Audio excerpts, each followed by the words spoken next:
आज हम बात करेंगे हर महीने लड़कियों के शरीर में चलने वाली जंग की कहानी।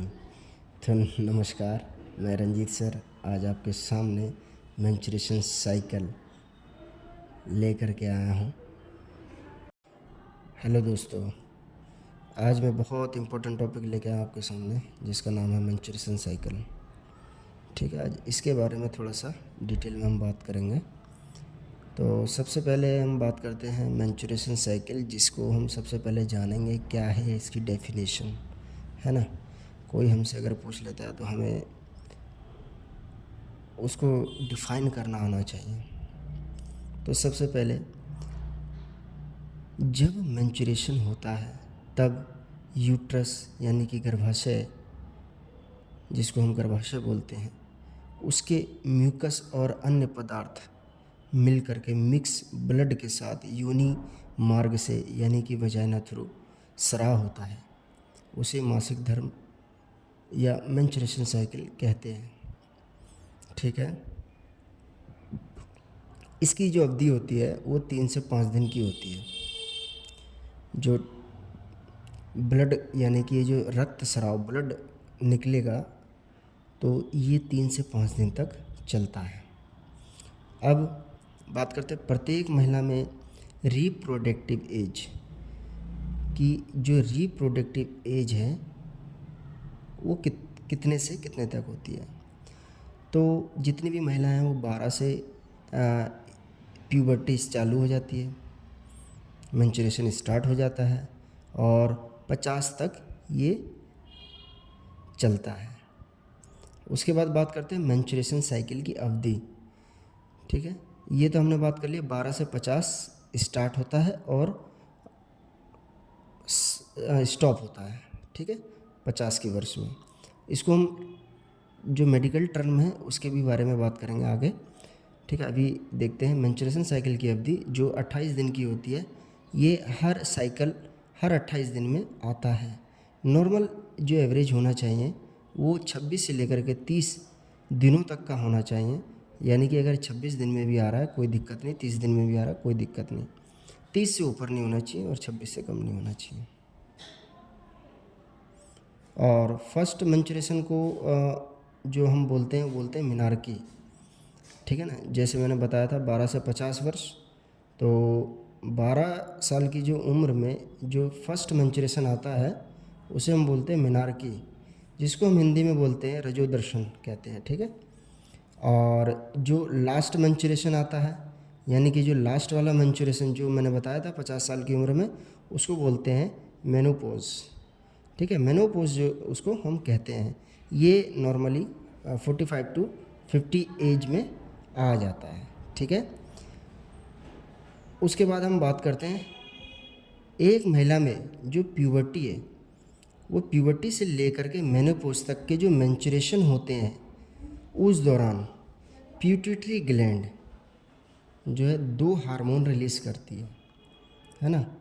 तो ऐसे तो बहुत सारे पिट्यूटरी ग्लैंड हार्मोन को रिलीज़ करती है, लेकिन जो प्यूबर्टी के दौरान जो है 2 मेन हार्मोन के काम है। ठीक है, तो वो क्या है, मेनली 2 हार्मोन्स रिलीज़ करती है जो बहुत इम्पोर्टेंट है। उसके बारे में हम बात करते हैं। जो 2 हार्मोन्स मेनली वर्क करती हैं मेंस्ट्रुएशन साइकिल में, वो करती है फॉलिकल स्टिमुलेटिंग हार्मोन, जिसको हम शॉर्ट फॉर्म में बोलते हैं FSH। ठीक है, फिर से बोलता हूँ, फॉलिकल स्टिमुलेटिंग हार्मोन, जिसको हम शॉर्ट फॉर्म में बोलते हैं FSH। और एक है ल्यूटिजिनिंग हार्मोन्स, इसको हम बोलते हैं LH। ठीक है, ये 2 हार्मोन्स जो है बहुत इम्पोर्टेंट है।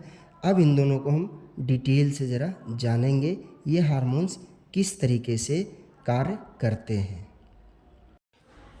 FSH और LH के बारे में थोड़ा सा हम जान लेते हैं। ये 2 हार्मोन जो पिट्यूटरी ग्लैंड से सिक्रेट होता है, होते तो बहुत सारे हैं लेकिन एक बार इसको थोड़ा सा बारीकी से जानते हैं। जैसे फॉलिकल स्टिमुलेटिंग हार्मोन ये सिक्रेट होता है एक गोनाडोट्रोपिक सेल से। ठीक है, जो गोनाडोट्रोपिक सेल्स हैं वो एक्शन करते हैं। अगर हम मेल में बात करें तो मेल में ये स्पर्म के प्रोडक्शन को इम्प्रूव करते हैं, यानी कि स्पर्म को बनाते हैं, जिसको हम स्पर्मेटोजेनेसिस कहते हैं। उसके बाद दूसरा जो है, ये फीमेल में जो एक्शन करता है वो ग्राफिन फॉलिकल्स का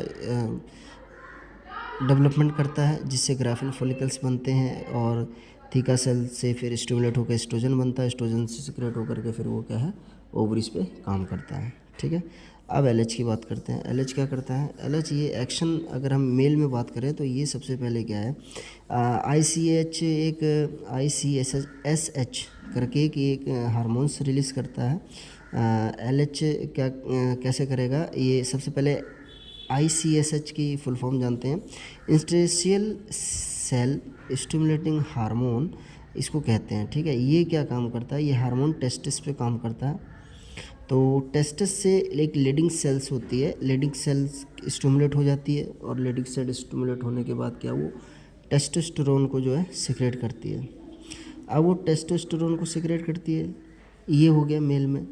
और फीमेल में ये ओव्यूलेशन का काम करती है, यानी कि इसमें क्वेश्चन आया हुआ है, अगर आपने बहुत सारे जगहों पे क्वेश्चन, ये छोटे छोटे क्वेश्चन आते हैं, इसमें क्वेश्चन ये एक क्वेश्चन था कि ओव्यूलेशन रिस्पॉन्सिबल, यानी कि ओव्यूलेशन के लिए रिस्पॉन्सिबल कौन सा हार्मोन है, तो वो आपको याद रखना है एलएच। एलएच ही एक ऐसा हार्मोन है जो ओव्यूलेशन कराता है। ठीक है, यानी कि जो ग्राफिन फॉलिकल से ओवरी से ओव्यूलेशन करवाता है को कॉर्पस ल्यूटम के फॉर्मेशन, और ये कॉर्पस ल्यूटम के फॉर्मेशन को मेंटेनेंस के लिए रिस्पॉन्सिबल होता है। ठीक है, तो ये अब समझ लीजिए ये FSH और LH क्या काम करते हैं। ठीक है, और ये जितने भी हार्मोन है ना, ये हाइपोथैलेमस से निकलते हैं। हाइपोथैलेमस से निकल के ये पिट्यूटरी ग्लैंड में स्टोर होते हैं। पिट्यूटरी ग्लैंड में ये दो पार्ट होते हैं, एक एंटीरियर एक पोस्टीरियर। तो जो एंटीरियर पार्ट है उसमें ये सारे हार्मोन जो हैं स्टोर होते हैं। तो उसके बाद क्या है, ये पिट्यूटरी ग्लैंड जो है इनको सिक्रेट करती है, FSH को और LH को। देखिए, हम बात करते हैं फॉलिकल स्टिमुलेटिंग हार्मोन्स की। तो ये FSH क्या काम करता है? FSH ग्राफियन फॉलिकल्स का निर्माण करता है। ये जो ओवम है उसको प्रोटेक्ट करता है, यानी कि उसको प्रोटेक्टिव लेयर बनाता है, उसके चारों ओर उसको प्रोटेक्ट करता है। ग्राफियन फॉलिकल में पाए जाने वाली एक थीका सेल होती है, वो थीका सेल एस्ट्रोजन को सिक्रेट करती है, यानी कि एस्ट्रोजन के लेवल को बढ़ाती है। कौन? ग्राफियन फॉलिकल में थीका सेल एस्ट्रोजन को सिक्रेट करती है। ठीक है, अब एस्ट्रोजन क्या करती है? एस्ट्रोजन मेनली महिला में होने वाली प्रजनन, यानी कि जो रिप्रोडक्टिव सिस्टम है, रिप्रोडक्टिव में सहायक होती है। ठीक है, प्रजनन में सहायक होती है और मासिक धर्म का चक्र है उसको नियंत्रित करता है, यानी कि कंट्रोल करता है। उसके बाद एस्ट्रोजन क्या करता है? एस्ट्रोजन या स्तनों के डेवलपमेंट में सहायक होता है, यानी कि ब्रेस्ट के डेवलप को बढ़ाता है, प्यूबिक हेयर को बढ़ाता है। तो ये प्यूबिक हेयर के विकास में सहायक होता है। अब हम बात करते हैं लुटिजिंग हार्मोन्स। ठीक है, तो लुटिजिंग हार्मोन्स क्या है?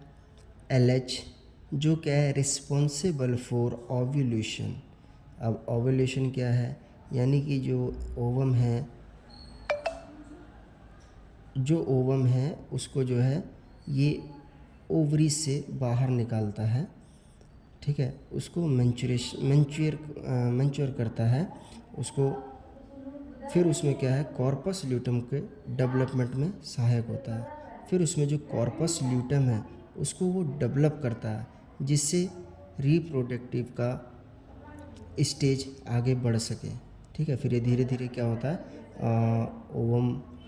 ओवरी से ओवम निकला, वो ओवुलेशन हुआ, ओवुलेशन से फिर फॉलोपिंटिव होते होते वो जा करके यूट्रस में जाता है। उसके बाद एस्ट्रोजन, एक और बताता हूँ, एस्ट्रोजन जो है वो स्पर्म को भी सहायक करता है वजाना से यूट्रस तक लाने में। ठीक है। ये काम एस्ट्रोजन भी करता है। एस्ट्रोजन क्या है, स्पर्म को लेकर के आएगा यूट्रस में, और ओवम जो है ओवरी से निकल के फॉलोपियन ट्यूब में जा कर के फिर वो दोनों फर्टिलाइज होते हैं। ठीक है। तो ये इसका एक छोटा सा पार्ट था मिडवाइफरी का। इसमें हम थोड़ा सा फिर और डिटेल में पढ़ेंगे आगे। ठीक है। थैंक यू, धन्यवाद।